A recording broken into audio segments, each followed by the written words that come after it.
और फिर काफी झटके से उनके बिल्कुल आर पार से, शरीर के अंदर से कोई चीज बहुत तेजी से गुजरता है। लेकिन गौरव थोड़ा हंसता है और उनको चिढ़ाते हुए कहता है कि मैं अभी भी कन्विंस नहीं हूं कि तुम लोग यहाँ पर एग्जिस्ट करते हो। एक थोड़ा सा पॉज होता है और उसके बाद एक आवाज आती है तुमने मुझे कन्विंस करने की कोशिश ही नहीं की, नहीं तो मैं तुम्हारे सामने जरूर आता। 1913 में ब्रिस्बेन ऑस्ट्रेलिया में एक इंसान को फांसी पर चढ़ाया जाता है। फांसी पर चढ़ाने से थोड़ी देर पहले वो बहुत ही बुरी तरह हंस रहा था, हिस्टेरिकली हंस रहा था, बिना किसी रीजन के। उसके पास कोई भी ऐसा रीजन नहीं था कि फांसी से थोड़ी देर पहले वो हंसता रहे, और वो हंसता रहा। और जब उसे फांसी पर चढ़ाया गया, उसकी मौत हुई, तो वो कभी उस जेल की दीवारों को छोड़कर गया ही नहीं।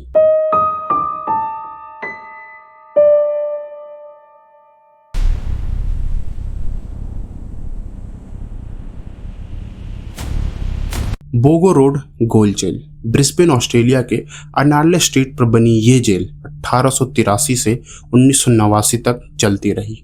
उस दौरान यहाँ पे बहुत सारे क्रिमिनल आए, बहुत सारे जिन्हें कोई गिनता ही नहीं है। आज की ये कहानी किसी हॉन्टेड जेल की नहीं है। आज की ये कहानी एक औरत की है जिसे शायद उसका कोई क्राइम नहीं था, फिर भी उसे फांसी पर चढ़ा दिया गया, और सिर्फ ऐसे क्राइम के लिए जो शायद उसने कभी किया ही नहीं था। और आज 200 साल बाद भी वो वहां पर है, उस जेल में, उस जेल की दीवार। क्या वीडियो के एंड तक उसको ध्यान से सुने। एक दिन के उजाले में उस जेल के सफाई कर्मचारी के सामने एक ऐसा आदमी आता है जो असल में जिंदा था ही नहीं, और किसी ने उसे देखा भी नहीं था, और पूरा दिन का उजाला था। दूसरी, आईपीएस की गौरव तिवारी ने यहाँ पे इन्वेस्टिगेट करते टाइम एक ऐसी वॉइस रिकॉर्ड करी जिसे शायद कभी साइंटिफिकली एक्सप्लेन किया ही नहीं गया, और वो बहुत ही अजीब सी आवाज़ें थी। तीसरी और सबसे ज़्यादा डरावनी, इस पूरी इन्वेस्टिगेशन में गौरव तिवारी और हॉन्टिंग ऑस्ट्रेलिया टीम को कुछ ऐसे प्रूफ्स मिलते हैं, कुछ ऐसी चीज़ें होती है उनके साथ जो वो सोच भी नहीं पा रहे थे कि वो सच है या झूठ। अगर आप एक भी चीज़ मिस नहीं करना चाहते तो वीडियो को एंड तक देखना। इस जेल में एक आदमी था, जिमी, जो वहाँ का जैनिटर था, सफाई कर्मचारी। उसे किसी से कोई मतलब नहीं था, और ना ही वो भूत प्रेतों पर विश्वास करता था, और किसी से कोई मतलब रखता भी नहीं था। वो बस उस जेल के काले फर्शों को धोता था, दीवारों को साफ करता था, और जेल के दरवाजों को पॉलिश करता था। उस पे एक चांदी से चमकती हुई नंबर प्लेट्स लगे हुए थे, और उस जेल के कॉरिडोर में उस जैनिटर के कदमों की आवाज़ बहुत ज़्यादा गूंजती थी। ये इंसिडेंट दिन के उजाले में हुआ था। टूरिस्ट अंदर आ चुके थे और सारे गाइड्स उन्हें सब कुछ बता रहे थे। अब तुम लोग सोच रहे होगे कि जेल के अंदर टूरिस्ट क्या कर रहे थे। इसके ऊपर हम बाद में आगे बात करेंगे, सुनते रहो। सब कुछ बिल्कुल बाकी नॉर्मल दिनों की तरह था। जिमी अपना काम कर रहा था। तभी एक आदमी काफ़ी तेजी से दौड़ते हुए उसके पास आता है। कुछ बेवजह वो जल्दी में था। उस आदमी के घुंघराले बाल थे, डार्क ब्राउन आंखें थी, टैंड स्किन थी, वेल डिफाइंड चिक बोन्स थे, और उसकी एक पतली सी बियर्ड थी। जिमी उसे देखकर अंदाजा लगा रहा था कि वो शायद विक्टोरिया से यहाँ पर टूर करने आया, यानी टूरिस्ट है। वो आदमी जिमी के एकदम पास आ जाता है और कहता है, एक्सक्यूज मी मिस्टर, क्या आप मुझे रास्ता बता सकते हैं? लगता है मैं खो गया हूँ। जिमी उसे अपने साथ लेके रास्ता दिखाने के लिए निकलता है। बीच में वो काफ़ी ज़्यादा सवाल जवाब भी करता है उससे, काफ़ी ज़्यादा पूछता है, कैसे हो, हाल चाल सब पूछता है, कहाँ से आए हो, सारी चीज़ें पूछता है वो। लेकिन वो काफ़ी कम बात कर रहा था और बस फेस नीचे करके अपने पैरों को देखकर चल रहा था। जिमी के पीछे ही चल रहा था वो। और फिर जिमी ने एक सवाल पूछा कि कहाँ से हो आप? उसने वही बोला, विक्टोरिया से, यहाँ पर मैं टूरिस्ट हूँ। जिमी पूरा कॉरिडोर क्रॉस करके उसे मेन गेट तक लेके गया और उसे बताने लगा कि आप यहाँ पर वेट करो आपके बाकी टूरिस्ट के आने तक। और वो उस मुड़ के उसे पूछने वाला था कि आप यहाँ पर आए तो आप शायद उनको कॉल भी तो कर सकते थे। और जैसे वो मुड़ता है वहाँ पर कोई भी नहीं होता। वो बहुत ज़्यादा घबरा जाता है और फिर वो मेन गेट पे खड़े गेट कीपर से पूछता है कि जो मेरे साथ आदमी आया था वो कहाँ गया। वो कहता है कि नहीं साहब, आप तो यहाँ पर अकेले आए थे। जिमी काफी ज्यादा शॉक हो जाता है। वो गेट कीपर से टूरिस्ट की सारी डायरी मांगता है। उसको खोलकर चेक करने लगता है कि कोई विक्टोरिया से आया हुआ कोई टूरिस्ट रजिस्टर्ड है या नहीं। लेकिन उस दिन विक्टोरिया से आया हुआ कोई भी टूरिस्ट रजिस्टर्ड था ही नहीं। और तब गेट कीपर उसे एक बात बताता है। वो गेट कीपर जिमी से कहता है कि बेटा, शायद तुमने यहाँ पर अर्नेस्ट ऑस्टिन को देखा है।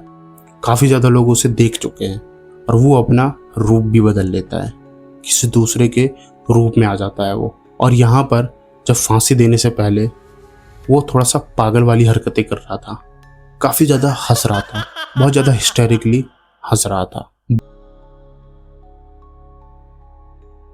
बोगो रोड गोल जेल 1883 में ब्रिस्बेन गोल के नाम से खुला था और यहाँ पर क्वींसलैंड के सबसे ज्यादा बदनाम क्रिमिनल्स यहाँ पर अपने काफी सारे साल गुजार चुके थे और उन सब को आखिरकार यहाँ पर फांसी दी गई। फ्लोरेंस मैकडोनाल्ड और अर्नेस्ट ऑस्टिन वो दो लास्ट शख्स थे जिन्हें यहाँ पे इस जेल में फांसी दी गई थी और शायद वो लोग यहाँ से कभी गए ही नहीं। 22 सितंबर 1913 अर्नेस्ट ऑस्टिन के ऊपर एक 11 साल की बच्ची का चार्जेस थे और उस टाइम पे उसकी उम्र 23 साल थी। लेकिन उसके चेहरे पर मासूमियत का एक नामो निशान तक नहीं था और ना ही उसने जो क्राइम किया था उसका उसे गिल्ट या पछतावा था।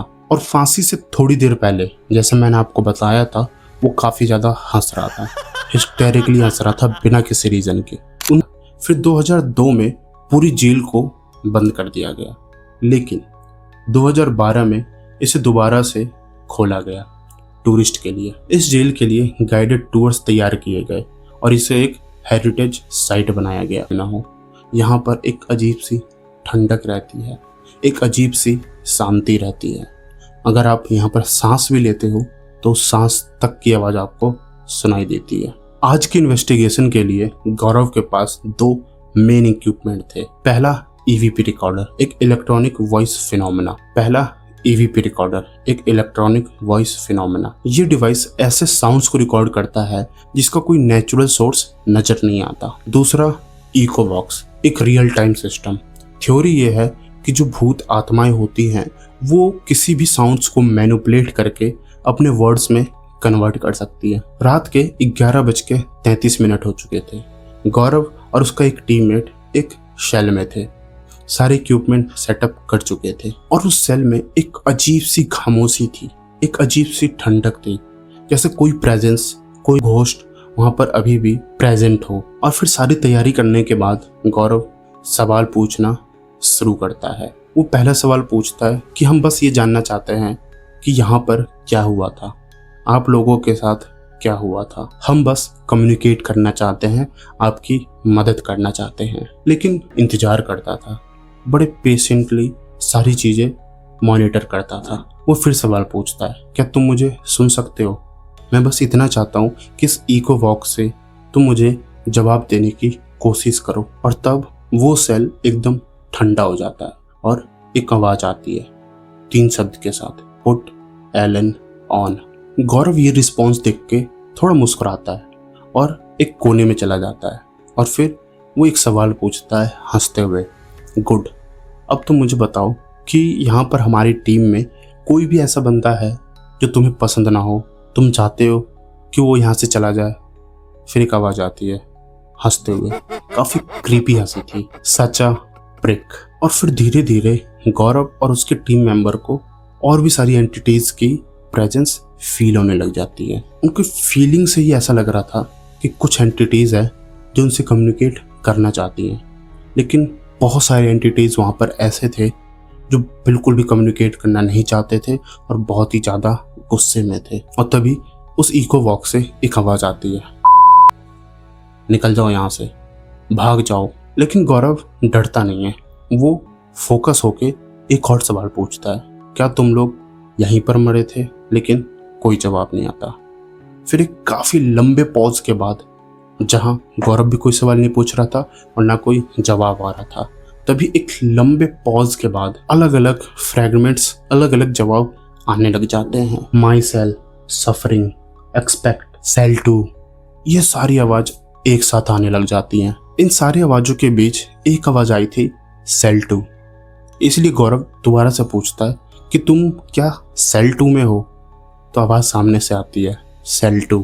ये सारी आवाज़ वो और उसका टीममेट सुन ही रहे थे कि गौरव को फील होता है कि एक कोने में दूर खड़े कोई उनको ऑब्जर्व कर रहा है, काफ़ी गौर से ऑब्जर्व कर रहा है। फिर गौरव थोड़ा लंबा पॉज लेने के बाद एक और सवाल पूछता है, क्या तुम लोग दर्द में हो? एक थोड़े से पॉज के बाद एक आवाज़ आती है, नहीं, हम लोग मर चुके हैं। और फिर वो 2 शब्द की आवाज़ आती है जो इस पूरी रात को काफ़ी ज़्यादा डरावना, क्रीपी और एकदम अलग बना देते हैं। वो आवाज़ थी, हेल्प अस गौरव, उन औरतों ने उन्हें मार दिया। ये क्या आवाज़ थी नहीं पता, गौरव को समझ नहीं आ रहा था। लेकिन गौरव थोड़ा हंसता है और उनको चिढ़ाते हुए कहता है कि मैं अभी भी कन्विंस नहीं हूँ कि तुम लोग यहाँ पर एग्जिस्ट करते हो। एक थोड़ा सा पॉज होता है और उसके बाद एक आवाज़ आती है, तुमने मुझे कन्विंस करने की कोशिश ही नहीं की, नहीं तो मैं तुम्हारे सामने जरूर आता। गौरव थोड़ा सा चौंक जाता है, ये क्या हुआ? और फिर काफ़ी झटके से उनके बिल्कुल आर पार से, शरीर के अंदर से कोई चीज़ बहुत तेज़ी से गुजरता है और काफ़ी ज़्यादा ठंडक हो जाती है उस पूरे एरिया में। और गौरव को एहसास होता है कि यहाँ पर कोई तो है, कोई तो एविल स्पिरिट है जो बहुत ही ज़्यादा पावरफुल है। फिर अचानक से एक हल्की सी शिमर होती है, जैसे वहाँ की हवा मुड़ रही हो, अपने आप टेढ़ी मेढ़ी हो रही हो, और एकदम फीकी सी चांदी जैसी चमक उन दोनों के आंखों के सामने फैल जाती है। और बस कुछ सेकंड के लिए वो वहाँ पर आता है, बिल्कुल गौरव की आंखों के सामने। पुराने जमाने का कपड़ा और एक काफ़ी पुराना शर्ट, बटन अप शर्ट, और उसके जो स्लीव्स थे वो कोहनी तक मुड़े हुए थे। और उसके गायब होने से बस एक पल पहले गौरव उसे देख चुका था और वो उसे पहचानता है। वो वही था जिसको गौरव ने एंट्री करते टाइम उसकी पेंटिंग देखी थी गेट पर, अर्नेस्ट ऑस्टिन, एक चाइल्ड किलर। और गौरव के सामने वो आया था 200 साल बाद, और काफ़ी ज़्यादा भयानक था वो मोमेंट। लेकिन गौरव सोचता है कि एको वॉक्स पर जो नाम सुना गया था वो अर्नेस्ट ऑस्टिन नहीं था, वो कोई दूसरा ही नाम था, एलन थॉमसन। क्वींसलैंड लॉ के मुताबिक वो पहली औरत थी फांसी पाने वाली। उसे 1887 में एग्जीक्यूट किया गया था। आरोप था अपने पति का मर्डर करना। एलन का पति उससे 24 साल बड़ा था और बहुत ज़्यादा वायलेंट था, उसे बहुत ज़्यादा मारपीट करता था और उसे बहुत ज़्यादा एब्यूज़ करता था। लेकिन कोर्ट के सामने एलन गुहार लगाती रही कि मैं बेगुनाह हूँ, मैंने मर्डर नहीं किया है।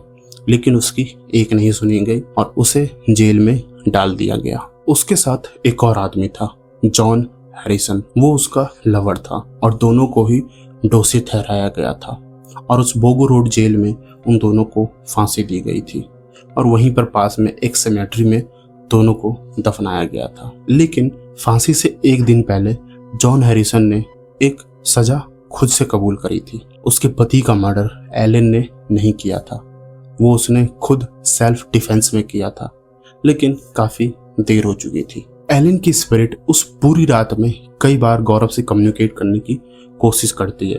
पुट एलन और गौरव हेल्प अस, उस औरतों ने उन्हें मार दिया। काफ़ी सारी आवाज़ गौरव ने सुनी थी और वो वहाँ पर थी उस झील के अंधेरे में, क्योंकि कुछ हिसाब अभी भी बाकी थे। इन्वेस्टिगेशन खत्म होने के बाद गौरव रिकॉर्ड रूम में जाता है। वहाँ पर उसे केयरटेकर मिलता है और केयरटेकर उसे सारी कहानी बताता है, एलन थॉमसन की, अर्नेस्ट ऑस्टिन की, जॉन हैरिसन के कन्फेशन की सारी स्टोरी बताता है। गौरव उन सारी स्टोरी को सुनता है और वहाँ की डायरी की एक फ़ोटो लेता है और केयरटेकर से उसका नाम पूछता है। उसका नाम था फ्रैंक टेलर। गौरव उसे कहता है, शुक्रिया मिस्टर टेलर, और वो वहाँ से निकल जाता है। सुबह के 4 बजे होटल में चाय पीते हुए सब लोग प्री इन्वेस्टिगेशन में जुड़ जाते हैं और सब कुछ वो एनालाइज करते हैं। जिमी का ऑस्टिन से सामना और एलन का गौरव से हेल्प मांगना, जॉन हैरिसन का पुट ऑल एन एन बोलना और काफ़ी सारी आवाज़ों का वो एनालाइज करते हैं। लेकिन गौरव एक चीज़ नोटिस करता है, गौरव ने फ्रैंक टेलर से ली हुई स्टाफ रजिस्टर को अच्छी तरीके से खंगाला। उसके बाद जेल के हर एक रिकॉर्ड्स को अच्छी तरीके से देखा जो स्टाफ से रिलेटेड थे, लेकिन फ्रैंक टेलर, कोई भी फ्रैंक टेलर उस बोगो रोड जेल में कभी था ही नहीं।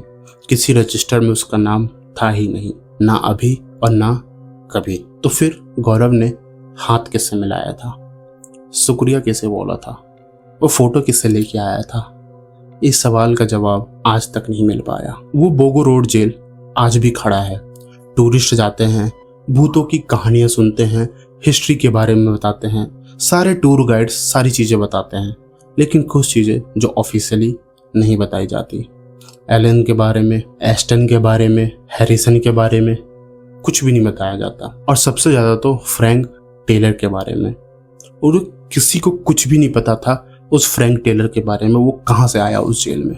ये अभी तक अनसॉल्व्ड है। और अगर आपने ये पूरी वीडियो देख ली है तो कमेंट्स में अपना शॉकिंग पार्ट जरूर बताना, और वीडियो कैसी लगी कमेंट करके बताना।